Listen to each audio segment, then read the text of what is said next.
गीबत की इतनी मुजम्मत क्यों की गई? ये जो इतना सख्त हुक्म लगाया गया ना कुरान पाक ने कहा जिसने गीबत की उसने मरे हुए भाई का गोश्त खाया। और हदीस में फरमाया गया कि गीबत जिना से भी ज्यादा बुरा काम है, जिना से भी ज्यादा।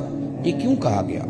गीबत की इतनी मुजम्मत क्यों की गई? मेरे नबी पाक अलैहिस्सलाम ने काबे की तरफ देख के फरमाया था, तिरमिजी में मौजूद है, फरमाया काबे तेरी बड़ी इज्जत है, पर मेरे मोमिन की इज्जत अल्लाह की बारगाह में काबे से भी ज्यादा है।